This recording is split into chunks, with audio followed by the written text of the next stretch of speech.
Welcome, everybody, to a special post-game edition of All In with Art Stapleton, a New York Giants podcast brought to you by NorthJersey.com and The Record. I'm your host, Art Stapleton. I am high above the field here at the Caesars Superdome in New Orleans. And, well, Giants fans are back to being upset about their team and trying to figure out what just happened down here in New Orleans. Because a week after beating an undefeated team, the New York Giants have come down here to New Orleans and been the remedy for what's ailed the New Orleans Saints, who came in winless and now pick up their first win, 26-14 the final, and a lot to get to here. First loss for Jackson Dart as the starting quarterback of the Giants. We can get into that a little bit and just give you my overall thoughts at this point. The Giants are just not good enough to make the mistakes that they made today and win games. I mean, and that's reality. And I know everyone wants to talk about Brian Daboll as the coach. And yes, it falls on Brian Daboll, ultimately, the responsibility. And you want to talk about Shane Bowen, a defensive coordinator, and Mike Kafka, the offensive coordinator, who I thought actually called a pretty damn good game today, all things considered. But ultimately, it comes down to the players between the lines. And, we talk a lot about the Giants needing to be able to figure out how to win games or need to figure out how to come back when they're down. It's the makings not just of a champion, but of a winning team, a resilient team. And the Giants really didn't show much resiliency today. Turnovers on 5 straight possessions, 6 if you want to consider a turnover on downs, which was the final one. And just the swings of momentum here. There was an opportunity for the Giants to put this game and keep it in control in the first half. And the way they played the final minute or so of this first half really set the tone for the second half and the way things broke out. I ranked the 5 turnovers that the Giants had today from worst to least crippling, I guess you could say. And ultimately, I think when you go down and go about it, you got to talk about the turnovers. And, this game swung on what I considered the biggest turnover of the game. And you can say all you want about the first play of the fourth quarter with Cam Scatterbo, and we can get to that, obviously. But it was 14-13 Giants. The end of the first half, the Saints are driving. They're forced to settle for a 52-yard field goal. And Brian Daboll called 2 timeouts on defense to preserve the time in the game. And then New Orleans pushes the field goal, wide left, groupie. And then the Giants take over. I mean, I could just go to where they took over on the field. The fact that they took over on the 42 with 1:25 left. Giants had 1 timeout. So at that point, you're talking about Giants are going to receive the second half kickoff. And that was because New Orleans won the coin toss and took the ball, which is very rare in the NFL nowadays. And it didn't turn out to hurt the Giants at all in the first half. So New Orleans, a team that had led just one other time for 4 minutes and 15 seconds in the first 4 games. And that was when Alvin Kamara scored early in the second quarter in week 1 against Arizona. And at that point, the Giants get the ball back. And it's one of those things where it's, okay, at worst, you go into the half with a 14-13 lead. And then you get the second half kickoff. Well, the Giants actually quickly completed a pass, 14 yards to Cam Scatterbo, and now they're across midfield. So now the Giants are marching And on the next play, Dart hits Darius Slayton for 9 yards, and he gets hit by Demario Davis, and fumbles the ball.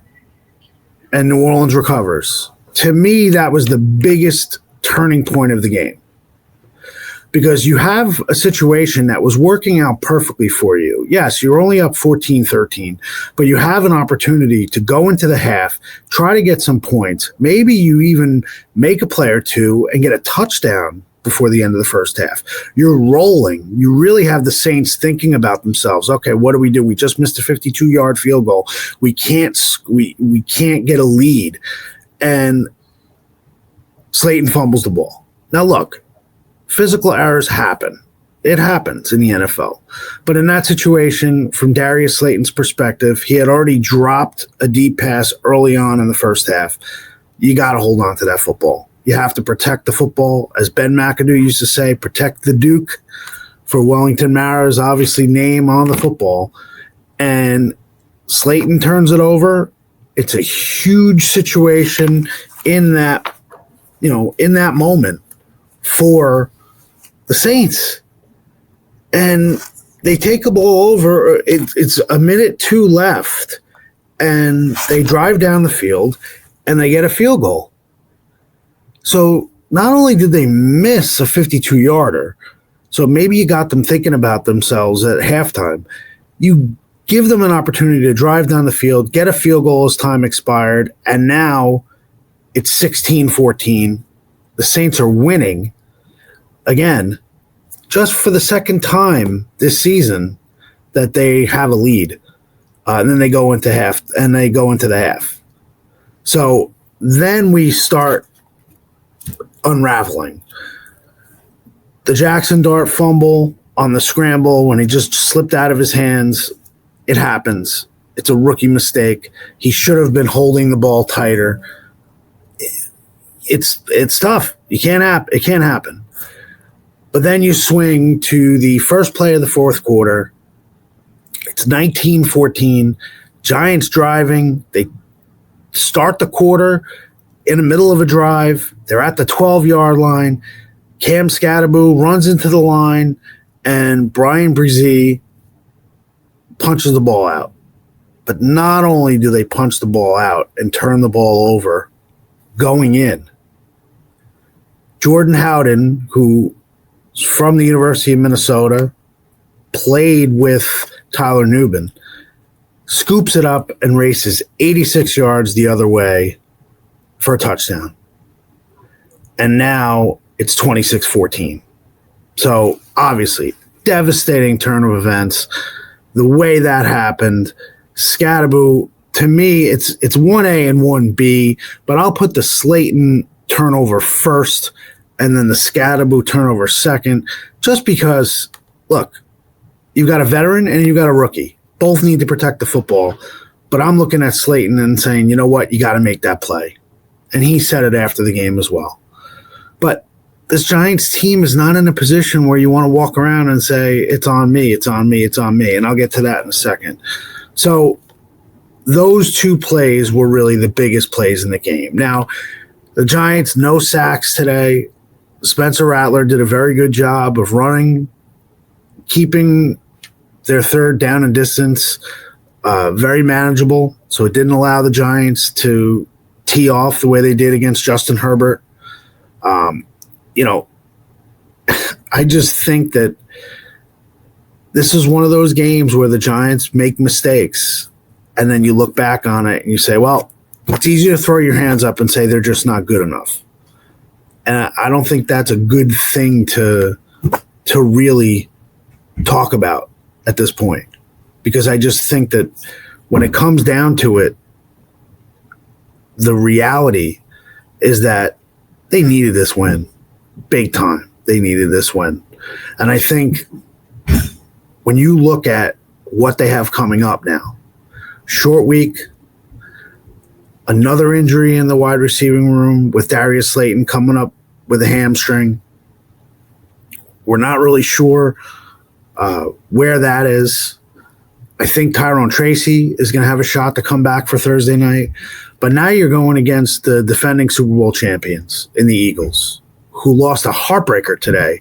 How do the Eagles cough that game up in the fourth quarter? 18 points for the Denver Broncos. And, oh, by the way, after the Giants play the Eagles, they go to Denver and play the Broncos and then come back and play in Philly against the Eagles, a team they haven't beaten at the Link since 2013.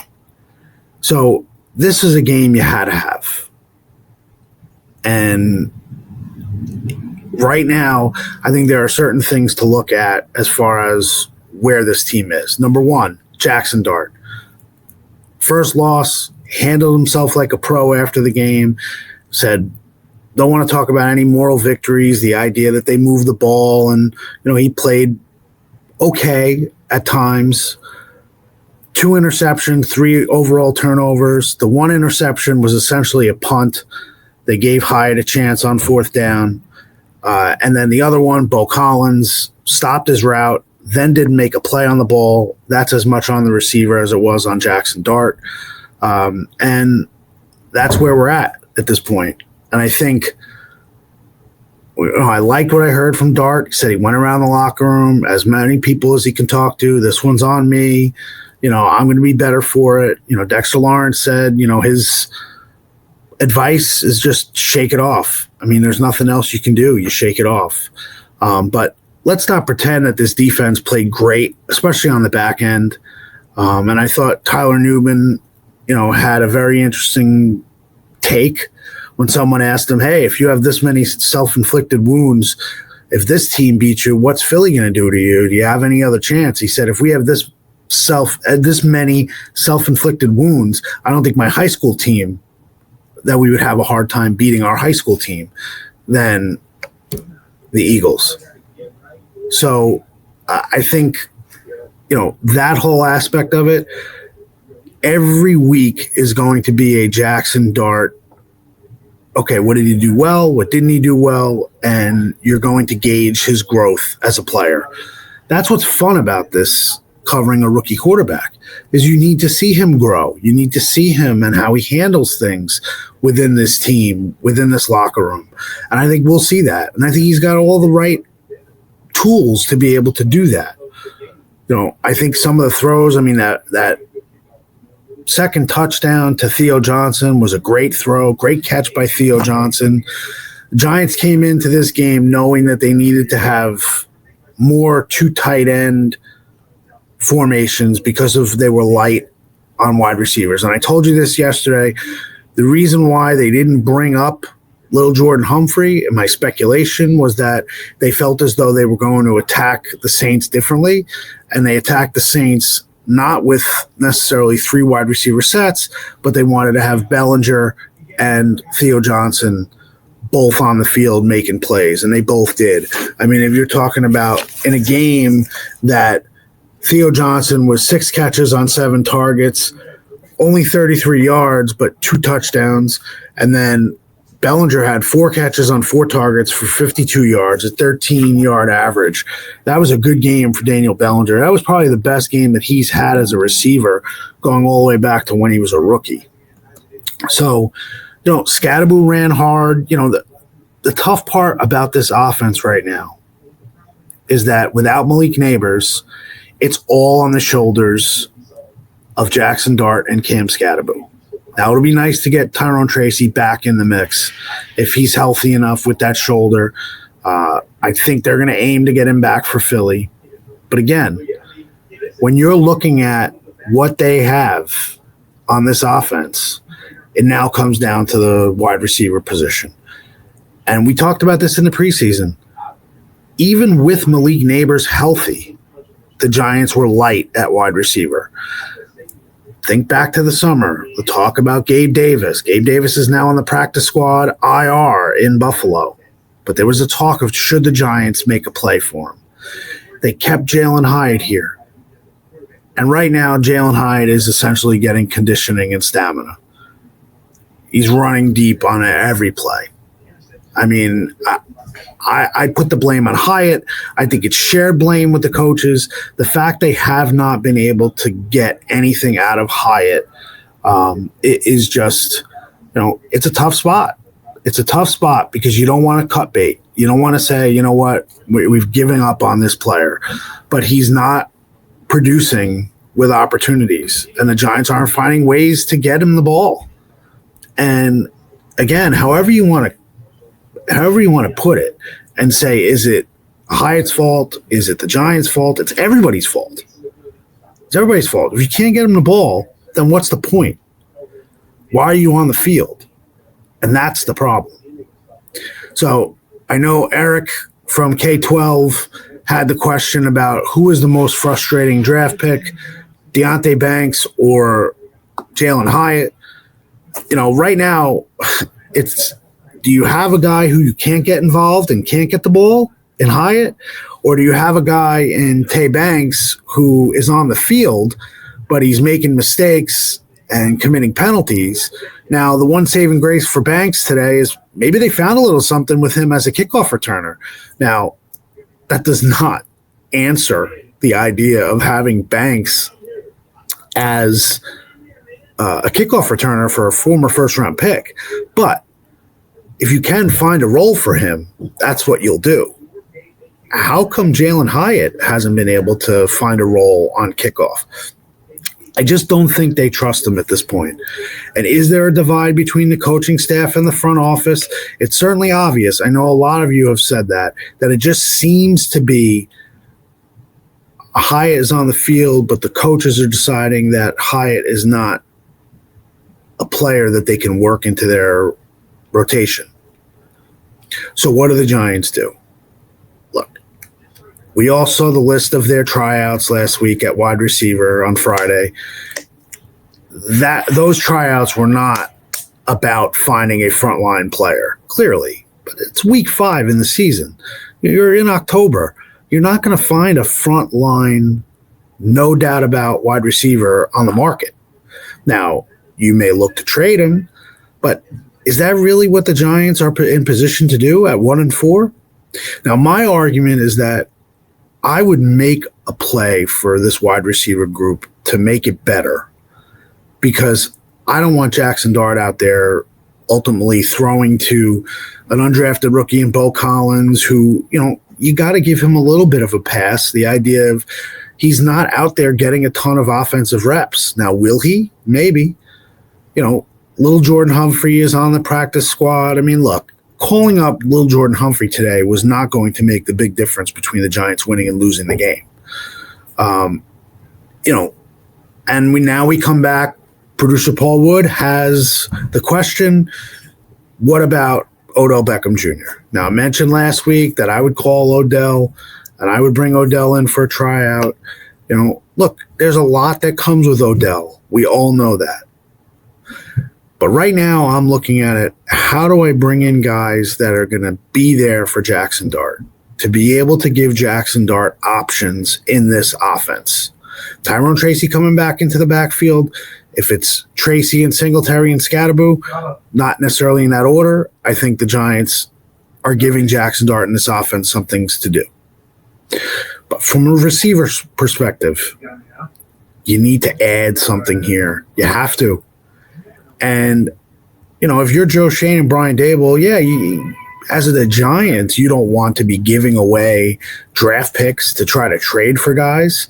But when it comes down to it, you're going to be making moves at the position next year, if you're still here, for your rookie quarterback.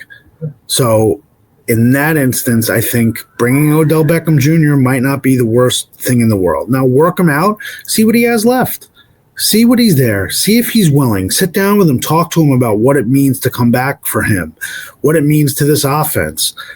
Odell, if Odell is healthy enough to be on the field, he can make plays that spark the team.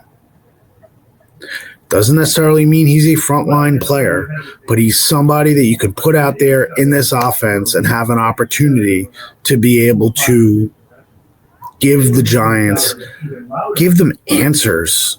Jackson Dart had some answers today with Scatterboo and Theo Johnson and Daniel Bellinger.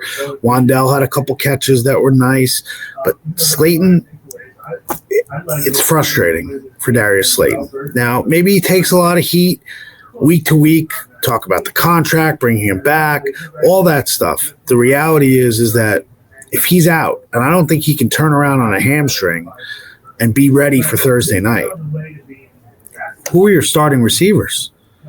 Lil Jordan Humphrey and Wandell and Bo Collins? I mean, and Jalen Hyatt? And it's a short week, so it's not like all of a sudden, you can bring in somebody and all of a sudden have an opportunity to play. Now, a guy in Isaiah Hodgins, who, my understanding is things didn't go great with Hodgins here last year. He wasn't very happy, and he ended up going to the 49ers, and then is now at last check was with Pittsburgh, I believe, on their practice squad. So if you wanted to sign him to come in here, reach out to him, ask him, see. He's a reliable guy. He would allow you to run some 3 wide receiver sets. If Darius Slayton cannot play, you need somebody here. And you need somebody to be there for Thursday night. Because let's be honest, you're coming home now. All of the goodwill that you built up with the win over the Chargers, and it was a very good win. Don't take it away from the Giants at all. But now you've got to go prime time Thursday night against an Eagles team that's going to be pissed off coming to your building, and now you're limping in for that game. Last thing you need is to get the doors blown off on Thursday night. And as of right now, got to see what they're doing. You got to give them answers on offense. Like I said, I thought Mike Kafka and Brian Dable, but Mike Kafka, give him credit as a play caller. I thought he called a very good game. It's kind of hard to give guys props for calling a good game when the turnovers. 5 turnovers in 5 consecutive series. That's very difficult to do. And I'll go back. I botched it earlier. I'll go back to what Tyler Nubin said. Self-inflicted wounds. If you have those self-inflicted mistakes, what are you going to do against the Eagles? And he essentially said, forget the Eagles. If we have that many mistakes, self-inflicted, we couldn't win against my high school team. And it's true. So that's kind of where we're at. I'm at a loss in terms of what they should do. I think having 2 running backs didn't hurt them. I think being 1 less receiver, I don't think necessarily hurt them. If you want to say that Slayton got hurt because he was playing too many plays, I don't see any situation where you would have put Lil Jordan Humphrey in the game instead of Darius Slayton. But I think you're going to get Lil Jordan Humphrey back on the field. So that's about it. We're down here in New Orleans. Got a long flight tomorrow back home, and the Giants will have coordinators and Brian Dable available tomorrow. So we'll see what they have to say, but no rest for the weary. Short week. I asked Jackson Dart about accelerating his preparation. Again, it's another situation where Jackson Dart's going to show the mettle that he has for this job, because preparing and moving past it and flushing this is all part of the quarterback. And I wrote a column on NorthJersey.com. Make sure you check that out about Jackson, what's next, what challenges he's faced, and I think you'll enjoy it. So, like I said, not much to like today. As Jackson Dart said, he's not one for moral victories, and this was certainly not a moral victory. But we move on. We move to week 6. Giants are 1-4. It'll be interesting to see how things pan out on Thursday night. Thursday morning, Saquon's documentary comes out on Amazon Prime. Then you have the game Thursday night. Saquon's been held in check the last couple of weeks. You've got receivers in Philly fighting, wanting the ball between Devontae Smith and A.J. Brown. They go and they lose that game today in the fourth quarter. You need an angry, talented, defending Super Bowl champion here wanting to make a statement. this defense has to be better too. They have to. They have to be better, especially on the back end. Too many penalties. There's nothing more deflating in this league that when a team's best offense is just throwing the ball downfield because they know more times than not they're going to get a penalty that bails them out, whether it's a DPI, whether it's a defensive holding. These things can't happen. And unfortunately for the Giants, they happen way too much. So that's about it. We will see what this week looks like as far as how the Giants are doing. And I guess at this point they're doing better than the Yankees because they still have season to play, and who knows where the Yankees will be come Thursday night when the Giants take the field. The Yankee season may be over. So for Paul Wood, from Eric, from K12, and from everybody down here in New Orleans, I'm Art Stapleton. We appreciate you being all in, and we are still all in with the 1-4 New York Giants.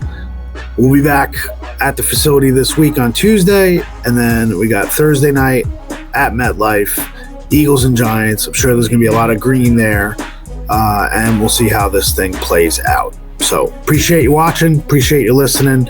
Keep checking back at northjersey.com and the print editions of the Record, and we'll catch you this week.